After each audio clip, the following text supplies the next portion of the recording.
موقع فضيلة الشيخ عبد الباسط عبد الصمد يقدم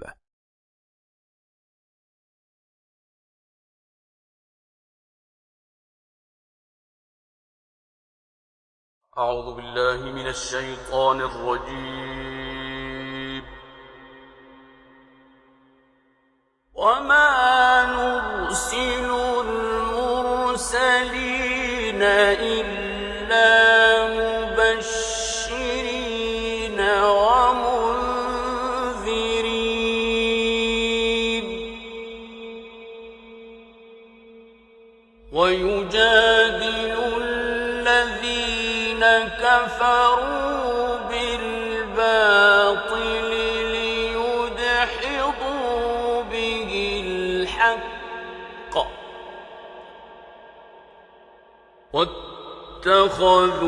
واتخذوا آياتي وما أنذروا هزوا.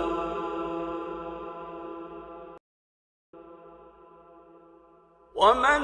أظلم ممن ذكر بآيات ربه فأعرض عنها ونسي ما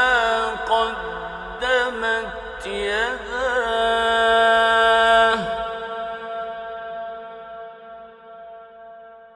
إنا جعلنا على قلوبهم أكنة أن يفقهوه وفي آذانهم وقرا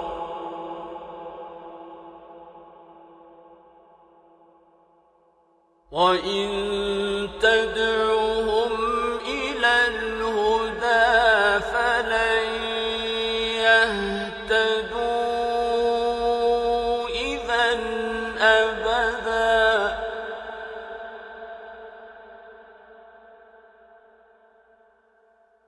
وربك الغفور ذو الرحمة لو يؤاخذهم بما كسبوا لعجل لهم العذاب بل لهم موعد لن يجدوا من دونه موئلا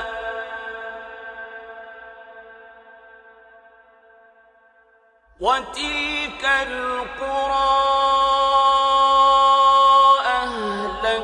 أهلكناهم لما ظلموا وجعلنا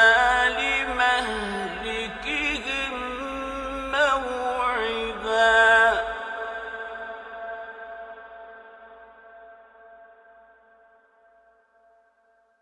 وإذ قال موسى لفتاه لا أبرح حتى أبلغ مجمع البحرين أو أمضي حقبا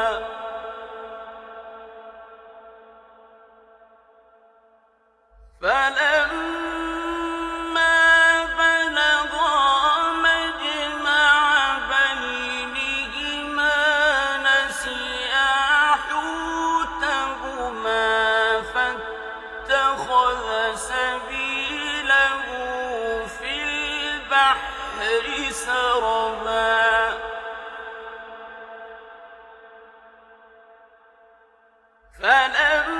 فلما جاوزا قال لفتاه آتنا غداءنا لقد لقينا من سفرنا هذا نصبا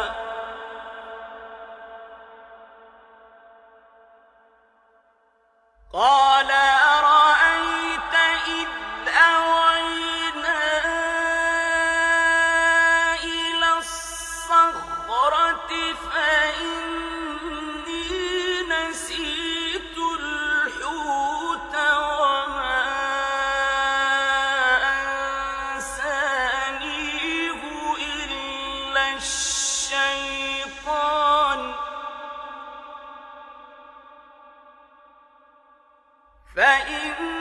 فإني نسيت الحوت وما أنسانيه إلا الشيطان أن أذكره واتخذ سبيله في البحر عجبا قال ذلك ما كنا نبغ فارتدا على آثارهما قصصا فوجدا عبدا من عبادنا آتيناه رحمة من عندنا وعلمناه من لدنا علما قال له موسى هل أتبعك على أن تعلمني مما علمت رشدا قال إنك لن تستطيع معي صبرا وكيف تصبر على ما لم تحط به خبرا قال ستجدني إن شاء الله صابرا ولا أعصي لك أمرا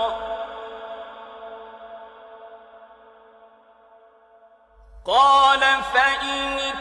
اتبعتني فلا تسألني عن شيء حتى أحدث لك منه ذكرا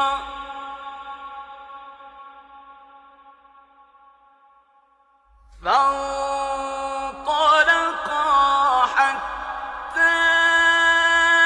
إذا ركبا في السفينة خرقها قال أخرقتها لتغرق أهلها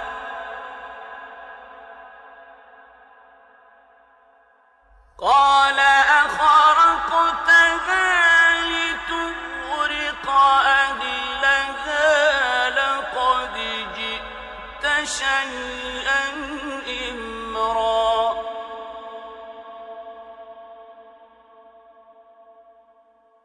قال ألم أقل إنك لن تستطيع معي صبرا قال لا تؤاخذني بما نسيت ولا ترهقني من أمري عسرا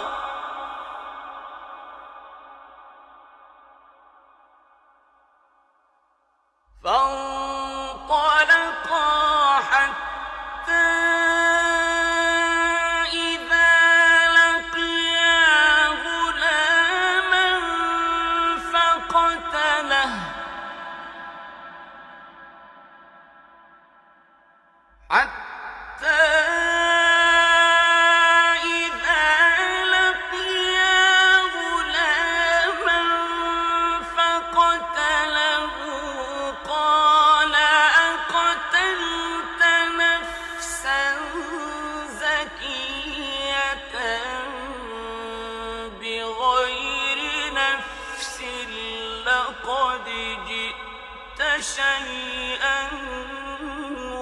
نكرا قال ألم أقل لك إنك لن تستطيع معي صبرا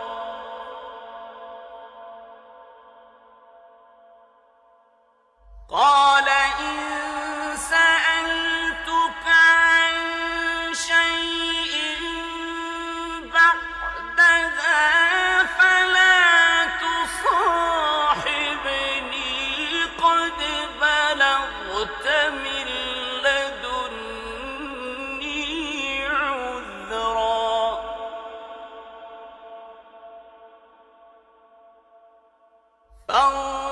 فانطلقا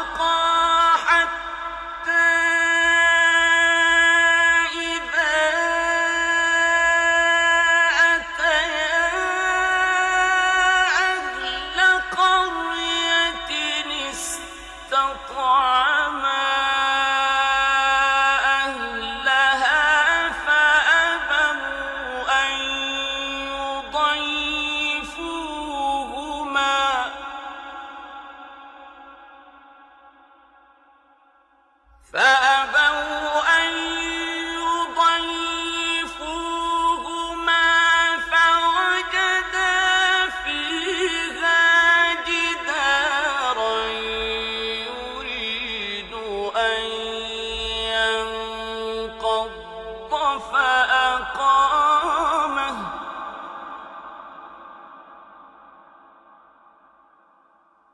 فوجدا فيها جدارا يريد أن ينقض فأقامه قال لو شئت لاتخذت عليه أجرا قال هذا فراق بيني وبينك سأنبئك بتأويل ما لم تستطع عليه صبرا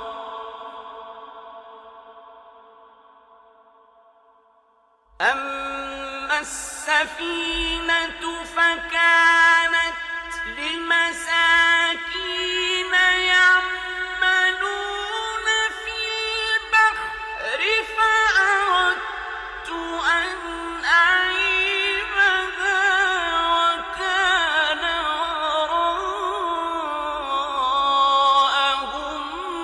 ملك يأخذ كل سفينة غصبا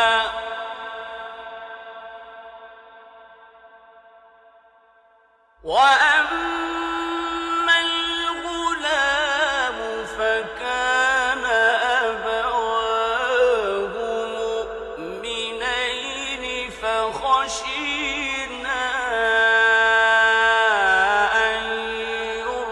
يرهقهما طغيانا وكفرا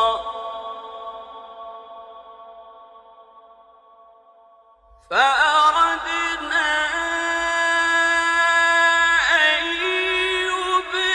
يبدلهما ربهما خيرا منه زكاة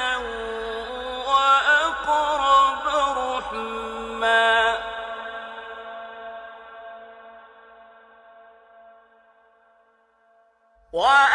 وأما الجدار فكان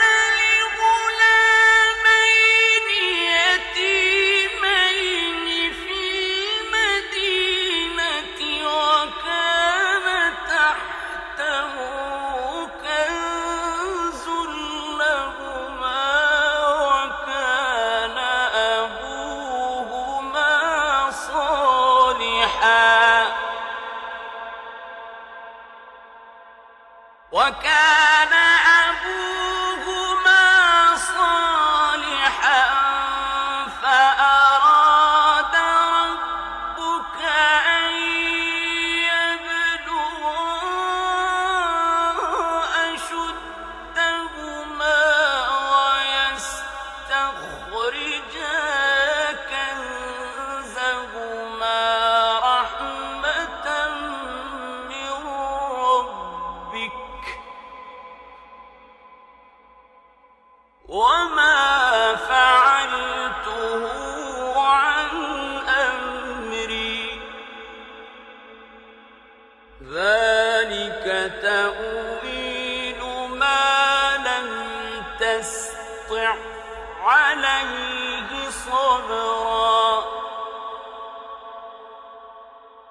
ويسألونك عن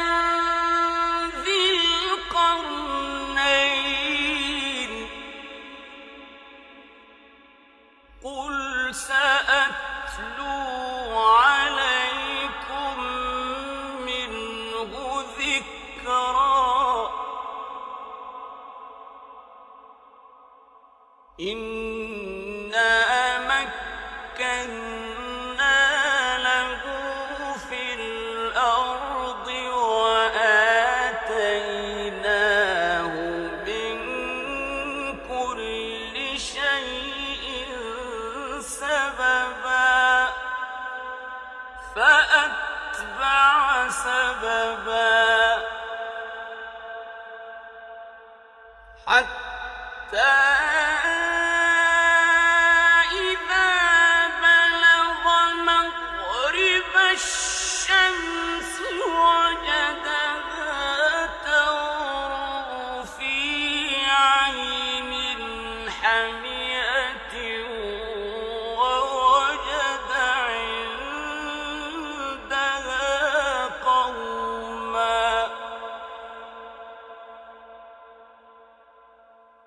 قلنا يا ذا القرنين إما أن تعذب وإما أن تتخذ فيهم حسنا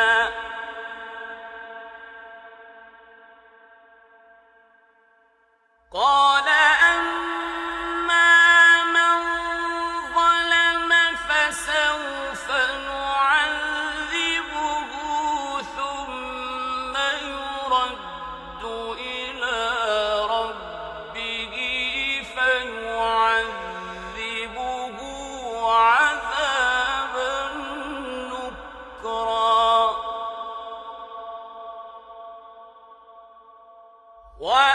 وأما من آمن وعمل صالحا فله جزاء الحسنى وسنقول له من أمرنا يسرا ثم أتبع سببا حتى إذا بلغ مطلع الشمس وجدها تطلع على قوم لم نجعل لهم من دونها سترا كذلك وقد أحطنا بما لديه خبرا ثم أتبع سببا صدق الله العظيم